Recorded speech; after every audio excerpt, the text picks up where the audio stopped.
المفضل الذي يفسد الدين ويقضي على الأخلاق. بارك الله لي ولكم. আসসালামু আলাইকুম রহমতুল্লাহি ওবরাকাতুহু। প্রিয় দর্শক, আপনাদেরকে আরেকটা নতুন ভিডিওতে জানাই স্বাগতম। আজকে হচ্ছে জুমার দিন। অলমোস্ট জুমার নামাজ পড়ার জন্য আমরা গাড়ি নিয়ে রওনা হয়ে গেলাম। প্রাইভেট আমার এক বন্ধুর কার আছে, ওইটা নিয়ে আমি রওনা হয়ে গেলাম। সো আপনাদেরকে ভিডিও করে দেখানোর চেষ্টা করব জুমার নামাজ কেমন, দৃশ্যটা কেমন। আপনারা দেখতে থাকুন সৌদি আরবের জুমার নামাজ কেমন হয়, দেখতে কেমন হয়। সো আমরা আস্তে আস্তে করে গাড়ির উপরে বসলাম, গাড়ি রওনা হয়ে গেছে, দেখতেই পাচ্ছেন আমরা গাড়িতে বসা। দেখতে থাকুন, ইনশাল্লাহ ভালো লাগবে। প্রিয় দর্শক, জুমার নামাজ কিভাবে আদায় করে সৌদি আরবের মধ্যে সম্পূর্ণ আপনাদেরকে দেখানোর চেষ্টা করব, যতটুকু দেখানো যায় আর কি। তবে দেখতে ইনশাল্লাহ ভালো লাগবে। আপনারা যারা বাংলাদেশ বা বিভিন্ন দেশে থাকেন, সৌদি আরবের জুমার নামাজ কেমন বা মসজিদটা কেমন, মুসল্লিগুলো কেমন থাকে, ইত্যাদি ইত্যাদি আর কি, সেগুলো আপনারা অবশ্যই অনেকে দেখার জন্য আগ্রহ নিয়ে থাকেন, অনেকেরই আশা। সো গাড়িতে আমরা হচ্ছে বসে পড়লাম, গাড়ি রওনা হচ্ছে মসজিদের দিকে। একটা কথা অবশ্যই এখানে মাঝখানে আপনাদেরকে বলে, সেটা হচ্ছে সৌদি আরবের মধ্যে যেখানে সেখানে জুমার মসজিদ করা যাবে না, সরকারিভাবে নিষিদ্ধ। যদি যে কোনো জায়গাতে যদি জুমার মসজিদ করতে চান, সেখানে হচ্ছে আপনার সরকারের অনুমতি নিতে হবে। সরকারের অনুমতি ছাড়া কোনোভাবেই আপনি জুমার মসজিদ করতে পারবেন না। এজন্য এক জায়গা থেকে আমার আমার রুম থেকে, অর্থাৎ আমার বাসা থেকে জুমার মসজিদে যাওয়া একটু দূরেই। সো হচ্ছে আপনারা দেখতেই পাচ্ছেন আমরা গাড়ি দিয়ে যাচ্ছি। তাহলে চিন্তা করা যায় প্রাইভেট কার নিয়ে যেতে চাইলে কতটুকু দূরে যেতে হয়। আমরা কার থেকে নামলাম, নেমে হেঁটে হেঁটে মসজিদের পাশে আমরা মসজিদের দিকে রওনা হচ্ছি। দেখতেই পাচ্ছেন আপনারা ডানে বামে কিন্তু অনেক গাড়ি। প্রিয় দর্শক, আপনারা একটা কথা মাথায় রাখবেন, সৌদি আরবের মধ্যে যেখানে যাবেন না কেন, জুমার মসজিদে যখন যাবেন, চতুর্পাশে গাড়ি, মাশাআল্লাহ অনেক দামি দামি গাড়ি নিয়ে তারা হচ্ছে মসজিদে জুমার নামাজ পড়তে যায়। আলহামদুলিল্লাহ, আল্লাহ পাক রব্বুল আলামিন তাদেরকে দিয়েছেন বিধে তারা ওইগুলো করতেই পারে। প্রিয় দর্শক, এই যে আমরা হাঁটতেছি, ওই যে সামনে যদি খেয়াল করেন একটা একটা মসজিদের হচ্ছে গম্বুজ দেখা যাচ্ছে, ওখানে আমরা যাব। হাঁটতে হাঁটতে আমি যাচ্ছিলাম আর ভিডিও করতেছিলাম। আপনারা ডানে বামে খেয়াল করেন, ভিডিওর ডানে বামে যদি খেয়াল করেন, তাদের গাড়ি আর বাড়িগুলো কত সাজানো গোছানো, মাশাআল্লাহ তাবারাকাল্লাহ। একেবারে আমি হচ্ছে মসজিদের পাশাপাশি এসে গেছি, দেখতেই পাচ্ছেন সামনে, মসজিদের সামনে এসে গেছি। প্রিয় দর্শক, আমি এখন মসজিদের দিকেই ঢুকবো, দেখতে একটু পরে দেখবেন। এখন হচ্ছে আমি মসজিদের ওই যে মসজিদের রাস্তা আছে, মসজিদের ভেতর প্রবেশের পথ, ওইদিকে আমি ঢুকবো আর কি। আপনারা দেখতে থাকুন, মাশাআল্লাহ কত দামি দামি গাড়িগুলো দেখেন, কার নাই ভালো লাগে এরকম গাড়ি ইউজ করতে। আচ্ছা প্রিয় দর্শক, এই যে দেখতে পাচ্ছেন আমি হচ্ছে মসজিদের কাছে এসে গেছি।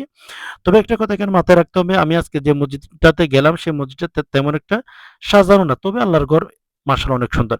প্রিয় দর্শক, এই যে মসজিদের সামনে দেখতে পাচ্ছেন ফুল গাছ মাশাআল্লাহ হায়াকাল্লাহ অনেক সুন্দর লেগেছে। তবে আমিও বলবো, যারা বাংলাদেশ থেকে আমাদের এই ভিডিওগুলো দেখেন, আপনারাও চেষ্টা করবেন আপনার মসজিদের সামনে যেন এরকম ফুল গাছ থাকে। দেখতেই পাচ্ছেন সৌদি আরবের মধ্যে দেখতেছেন যে মসজিদের সামনে ফুল গাছগুলো। আমি একেবারে মসজিদের মেইন দরজা যেখানে, সেখানে হচ্ছে আমি পৌঁছে গেছি। যে মসজিদে ঢুকে গেলাম, আপনারা দেখতেই পাচ্ছেন এটা হচ্ছে সৌদি আরবের জুমার মসজিদ আর কি। ঢুকে আমি ভিডিও করার চেষ্টা করেছিলাম। এই যে মুসল্লিরা দেখতে পাচ্ছেন, আমি বসেছি। বসে মসজিদটা আপনাদেরকে ঘুরে ঘুরে দেখানোর চেষ্টা করতেছি। মাশাআল্লাহ মসজিদটা কিন্তু ওয়াও অনেক সুন্দর, মাশাআল্লাহ তাবারাকাল্লাহ। তবে কিন্তু এই মসজিদটা আমার কাছে অনেক পুরাতন মনে হয়। এর চেয়ে অনেক সুন্দর সুন্দর সৌদি আরবের মধ্যে মসজিদ আছে। তবে আমি যে মসজিদটাতে আজকে গেলাম, সেটা কিন্তু অনেক পুরাতন একটি মসজিদ। তারপরে কিন্তু কোয়ালিটিটা মাশাআল্লাহ তাবারাকাল্লাহ। সৌদি সরকার যে মসজিদগুলো করে, মাশাআল্লাহ আপনারা খেয়াল করে দেখতে পাবেন উপরের কোয়ালিটিগুলো কেমন, দেখতে অনেক সুন্দর মাশাআল্লাহ। সৌদি আরবের মধ্যে যারা নামাজ পড়তে যায়, আপনারা দেখবেন মাথায় রুমাল, তাদের ড্রেস পরে তারা কিন্তু নামাজ পড়তে যায়। এক কথায় তারা জুমার দিন যখন আসে, তারা এত সাজগোজ করে, এটা বলার মতো না। আমি আপনাদেরকে একটু চেষ্টা করেছিলাম, ওই যে জুমার ইমাম সাহেব হচ্ছে, খতিব সাহেব হচ্ছে খুতবা দিচ্ছে, আপনারা একটু শোনার চেষ্টা করুন, আমি আপনাদেরকে একটু শোনাই। المفضل الذي يفسد الدين ويقضي على الأخلاق. بارك الله لي ولكم في القرآن العظيم ونفعني وإياكم بما فيه من الآيات والكتاب والعباد وأعز بهم الإسلام والمسلمين واجعل ما يقدمونه لرفعة التعليم وبناء الوطن في موازين حسناتهم. প্রিয় দর্শক, আপনারা শুনতে পেরেছেন এই যে জুমার মসজিদের মধ্যে খতিব সাহেব খুতবা দিতেছিল। আমি আপনাদেরকে পরিপূর্ণভাবে শোনাতে চাই না, কারণ অনেক লম্বা হয়ে যাবে ভিডিওটা, আমি ছোট করে ফেলেছি আর কি, এর জন্য। প্রিয় দর্শক, আমি ভিডিওটা এখানে করতে গিয়ে আমার একটা ভুল হয়ে গেছে। আমি হচ্ছে ভিডিওটা করার সময় আমি ভুলে হচ্ছে একটু ছোট হয়ে গেছে। সো এই যে আপনারা যতটুকু দেখেন ভালো লাগবে। জুমার মসজিদ আপনারা দেখতে পাচ্ছেন, মুসল্লিরা বসে আছে নামাজ আদায় করার জন্য। খতিব সাহেব খুতবা দিতেছিল।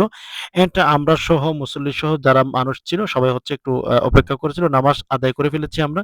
আর নামাজ পড়ার সময় ভিডিওটা করতে পারি না, কারণ নামাজ পড়ার সময় ভিডিও তো করা যাবে না। এটা হচ্ছে নামাজ শেষে আমরা সালাম ফিরিয়ে নামাজ শেষ করে ফেলেছি। এই যে আমি মসজিদ থেকে বের হয়ে যাচ্ছি, দেখতে পাচ্ছেন সবাই কিন্তু উঠে মসজিদ থেকে বের হয়ে যাচ্ছিল। আমিও বের হয়ে যাচ্ছিলাম, ভিডিও করতেছিলাম। ভিডিওটা করার সময় কিন্তু একটু এদিক-সেদিক হয়ে যাওয়াতে ভিডিওটা ছোট হয়ে গেছে। যাই হোক, এজন্য সবাই একটু দেখলেও কিন্তু ভালো লাগবে। এই যে আমরা সবাই বের হয়ে যাচ্ছিলাম মসজিদ থেকে, আপনারা দেখতে পাচ্ছেন। ইনশাআল্লাহ আগামীতে আরো সুন্দর করে ভিডিওটি দেখানোর চেষ্টা করব জুমার মসজিদ কেমন হয়। প্রিয় দর্শক, আমি একেবারে মসজিদ থেকে বের হয়ে গেলাম। এখন আমরা গাড়িতে উঠলাম। গাড়িতে উঠে হচ্ছে ড্রাইভারকে বললাম একটু বাজারে যাব। বাজারে গেলাম। মসজিদের পাশে একটা বাজার আছে, মানে দোকান আরকি, ছোট্টখাটো সবজির দোকান, ওখানে গেলাম। এই যে আমরা বাজারে এসে গেছি, দেখতে পাচ্ছেন হচ্ছে প্রিয় দর্শক, এই যে সামনে আমরা একটা সবজির দোকান আছে, ওখানে যাব। আজকে হচ্ছে জুমার দিন। আমরা হচ্ছে এখানে আসার পর দেখলাম যে অনেক গাড়ি, মানে অন্যান্য দিনের চেয়ে তুলনামূলক অনেক গাড়ি। সো আমরা হচ্ছে গাড়িটা একটু সাইড করার জন্য একটু রাস্তা খুঁজতেছিলাম। গাড়িটা একটু কোথায় সাইড দাঁড় করানো যায়। আমরা গাড়িটা এখানেই রাখলাম। এখানে গাড়িটা রাইখে আমরা একটু হেঁটে হচ্ছে সবজির দোকানে ঢুকতেছি। এই যে দেখতেই পাচ্ছেন, উনি হচ্ছে আমাদের ড্রাইভার আরকি। এই যে আমরা সবজির দোকানে ঢুকলাম, মাশাআল্লাহ। সবজির দোকান থেকে আমরা বের হয়ে গেলাম কিছু নেওয়ার পরে। এরপরে এই যে আমাদের রাস্তা, আমাদের বাসায় আসার জন্য রওনা হয়ে গেলাম। এটাই হচ্ছে আমাদের বাসার রাস্তা আরকি, মাশাআল্লাহ। একেবারে আমাদের বাসার পাশাপাশি এসে গেছি। এই ছিল আজকের ভিডিও। সবাইকে আল্লাহ তাআলা ভালো রাখুন, সুস্থ রাখুন। অবশ্যই লাইক, কমেন্ট, সাবস্ক্রাইব করে পাশে থাকবেন। আসসালামু আলাইকুম ওয়া রাহমাতুল্লাহ।